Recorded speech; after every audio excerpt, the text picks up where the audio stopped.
Let's come back here in studio and talk about just some of the things that we heard the guys say. And I want to go back to the market for Nico, and that they both acknowledged that maybe there was a bit of a surprise that some of these schools have dried up, but also not, because of all the factors that they mentioned in terms of the drama that happened at Tennessee and the fact that it's the spring portal window. So what is your evaluation of what you heard as far as the market we've seen early on in this portal window for Nico?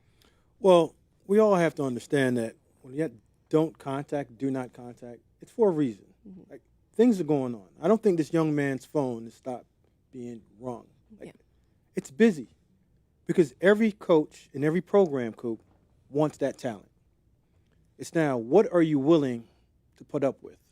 Because comes talent, also comes tolerance. Am I going to tolerate the behavior of his camp within my building to get that? So I get that the market might be drying up, but I don't believe it's completely dry right now.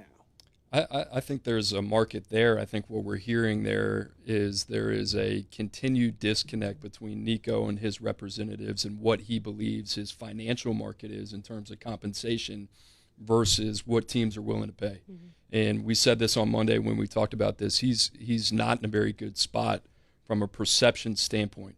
So the teams negotiating his potential deal have all the leverage. They're saying, Nico, you're asking for $4 million or $3 million, or you're even asking for what you were getting compensated at Tennessee. We're not willing to do that because there's some teams that are maybe saying, hold on, we're in a good enough spot that if you were to pass on us, we're okay going into the season with what we have.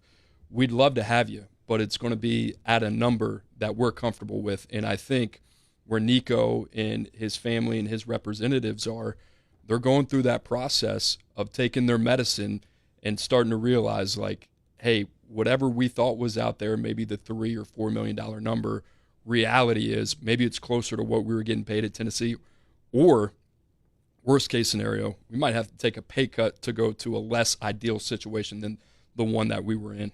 Coop, you're really getting negotiation 101 for what you're worth, because going in and saying or else is not negotiating. You're demanding. And you and I both know if you walk into any head coach's office, not saying that this happened, but if you do, and say, if I don't get this or else, I'm out of here, the likelihood of them saying get out is very high.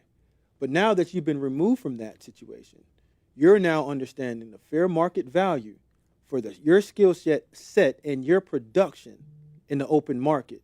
And like you said, it's not probably necessarily what you think, because, again, you're not thinking about what your son is, because it's your son.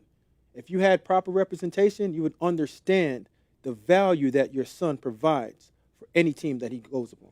Tennessee, Josh Heupel took all his bargaining power out when they called his bluff. And now he's on the free agency market, and some missteps along the way for how this was handled publicly only make this more difficult for them to negotiate. So this is really going to be interesting. The other part I want to say about this, we threw out the hypothetical of these two ever being able to come back together, and said it on Monday once again, like, this is the best situation for Nico Iamaleava is Tennessee. Mm-hmm. And vice versa, it's the best situation for Tennessee as well. And you wonder, okay, as time passes, as the market, you look around and there's not really a Gio Lopez out there. That would have been a nice get for Tennessee if they decided to go in that direction. There's not a lot of guys like him that are high floor players that can come in and step in and maybe win a starting job. So I don't know. I get it right now. It's very emotional and it's very raw and it's very recent. Mm-hmm. But I wonder if we're in a stalemate here over the next 2 weeks. Hey, do cooler heads prevail, and maybe there's something there between the two parties that they can figure out? Probably not, like they alluded to.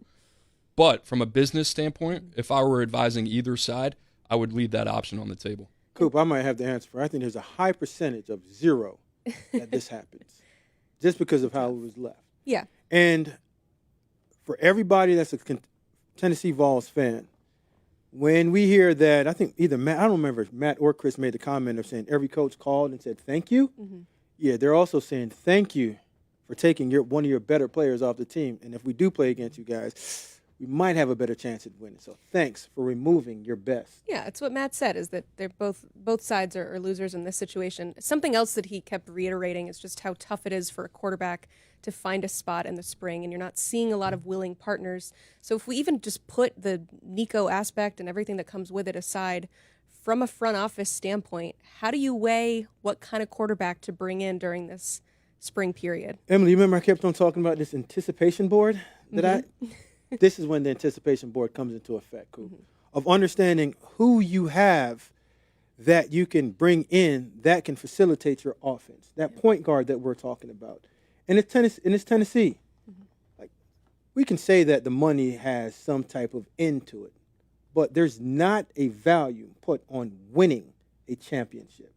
So, yes, we all might sit back and like, well, it's going to be a tough decision to get the right guy on. But no, money talks, BS walks. Good players understand that, especially a quarterback, understands the high power of this offense, that you can really go in and in a few weeks get this offense. Because it's not a complicated offense to run. And Heupel has shown all of us that he can teach it within time to function and get this done. I think going into the spring portal without a quarterback or a viable quarterback option is not really a game plan at all. I think most teams are trying to get that done. You look at Maryland, for example, right? They bring in Malik Washington. They like the young freshman. He's got a good chance to start there under Pep Hamilton, Mike Loxley. They also bring over Justin Martin from UCLA. They did that in the December window. Plus, it gives them all the information possible to make an educated decision going into the fall about who their starter is going to be. For Nico and for Tennessee, both these camps, both personally and from a program standpoint, are behind the eight ball on the information gathering stage. So that's where the fork in the road is going to be for both these parties. He's a really good quarterback. He's the number one prospect in this transfer portal cycle. Coop, what is it about him that made that a no-brainer to put him number one? Well, I think you look at the overall talent. We can go back to the portal window as well in the winter, and there really wasn't a number one clear guy. I mean, you're talking about Isaiah World from Nevada, a guy that we boosted up the board after I went down to Mobile and I saw some of the top tackles in the country work out at the Senior Bowl for the NFL draft. And looking at Isaiah World, his big frame, 300 pounds, it was like, okay, that's a guy we want to bet on. Damon Wilson's a guy that we want to bet on. John Mateer arguably might be the most impactful player in the transfer portal, but how does that really culminate when you start thinking about him as an NFL draft projection? With Nico, it's the same conversation of projection versus production. At the end of the day, we're talking about an elite level talent that has only started 1 year of football plus a bowl game, right? So this is still a young guy.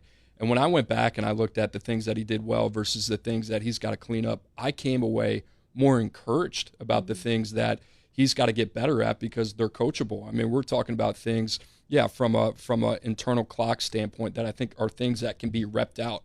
He needs to play football, and he needs continuity, which is I think the saddest part of this whole situation when you look at it. He went to a place where you had the best of both worlds. He sat for a year. He also played early. He also played in a quarterback-friendly system. And this was a place that, quite honestly, with another year, they expected him to take another step. And if he would have stayed there, everybody wins. Tennessee wins. Nico wins as well. And ultimately, at the end of the day, I mean, we talked about it, and this is no disrespect to them. Think about the quarterbacks on the top of mind right now for the NFL draft here next week in Green Bay. Shedeur Sanders, Jackson Dart, those type of players. Outside of Cam Ward, Tyler Shuck. Those are all guys that are being talked about as potential first-round draft picks. Jalen Milroe. And you threw in Milroe. The other three that I'll say, you'll look at those guys from a physical trait standpoint. None of those guys wow you, but they know how to play the position. Nico wows you from a physical ability standpoint. He needs to learn how to play the position. That comes with experience. And unfortunately, he's in a situation right now, if he's not careful, he could harm his long-term development. But everything else is easily apparent when you watch him play. Yes, 100% time on task. And it's hard to evaluate a player that hasn't played at least 2 consecutive seasons in the same system, same players, same understanding, same coaching, for him to repeat it over and over again. For all of us, we all know it. At the end of the day, when you're making throws with anticipation, being able to get out the pocket, move like this, and just whip the ball 50-plus yards on a line to a player, Coop, that's what you're looking for. The rest of it we can fix. We just got to get you in our system and just get you time on task. Smoke said something that's really important, time on task, but 2 years in the same system is really important. I mean, go back to Joe Burrow at LSU. Think about his draft stock before that 2019 season. Think about where Jaden Daniels was, right, a couple years ago. And then think about the continuity and the leaps that they took. Same with Bo Nix at Oregon. Being able to have consecutive years in the same system under the same play caller and understanding what's being asked of you is really, really important here. And here you see some of the plays that you're kind of talking about. You see the athletic ability, what he's capable of, slot fade, or against Alabama to go up here late in the game. He is a guy that has all the physical toolkits, and I'm glad we're kind of showing this because that's a touch ball. That's a little bit different than the things that he's being asked to do. There were a lot of opportunities in that offense, and people are probably looking at Tennessee and saying, what happened, right? This is one of the most dynamic offenses in college football. This stuff right here, you can't teach. They got him going at the end of the season as a runner, but you think about everything that he's capable of, everything's there. You watch 4, 5, maybe 6 times a game where there's just a disconnect. Maybe a ball is a little bit 2 or 3 yards high. You'll see it here. A linebacker drops, sails it 4 to 5 yards higher than it needs to be. These are the things, the timing, the anticipation, the ball placement. Those are all critical nuances to Tennessee's offense. Right here, 20 seconds left in the game, fourth quarter. All he needs to do, tie ball game, put it on him, right? And it's a game of inches, and you see it right there. Now that game goes into OT. They got to win it here. All right, this comes up as well. Fourth quarter against Arkansas, 6 seconds left, need a touchdown. It's simple. I get it, but you got to give your guy a chance. Those are the things that evaluators, coaches at the collegiate level, evaluators at the NFL level, they're going to ask. And we saw things like that. It's not the same things we saw with Justin Herbert when he threw it out of the back of the end zone against Auburn. People are saying, oh, hold on, where's this guy's kind of football awareness? Where's the play recognition? The more and more reps you get to feel that out for developmental prospects. He needs that. He does not have that. So the more ball he plays, the better position that he's going to be in, which is, like I said, I keep going back to this. He has compromised his long-term upside in financial security because he doesn't have the luxury in the type of intangible excellence not to be in a system where he's going to have continuity on his side, and that's where it is right now. So this is a really, really critical stage of his career. Yeah, Coop, everything that we saw and just touched on, we can go back and watch games that layer throw over top of the second-level defender. Yeah, we've seen him do that. We've seen him step up and deliver a crossing route 20 yards on a rope. That's his repetition, foot placement over and over and over again, getting coached, understanding situational football. That's a young man trying to make a play and totally lost concept of time and placement. That's, again, Justin Herbert did that, but this guy's killing the NFL. So once you have a young man, like you said, in the system over a period of time and go through those situational awareness plays, yeah, that's when you're going to get the high talent, and now the production comes with it. It just takes time, and both of those team and player look like they wanted to run out of time. Yeah, and that was his first year as a starter. And so what you're saying is you're kind of resetting that clock, too, having to go learn a new system, find a new destination that could set him back in that development. And I'll say this. I mean, you can be critical, and that's the era of college football that we're in, and we should be critical, for certainly a player that was ranked where he was ranked coming out of high school, a lot of lofty expectations. He didn't play a lot in high school. Yeah. The other part of this, you were 10-2 in the regular season. You came out of the toughest conference in college football, and you made a college football playoff appearance. Surely it didn't end up the way that you want it, but there was room for Nico to continue to grow. And I've said this, Tennessee's inactivity in the transfer portal window this December was an indication of how much confidence that they had in this young man going forward. So that kind of blows up everything too.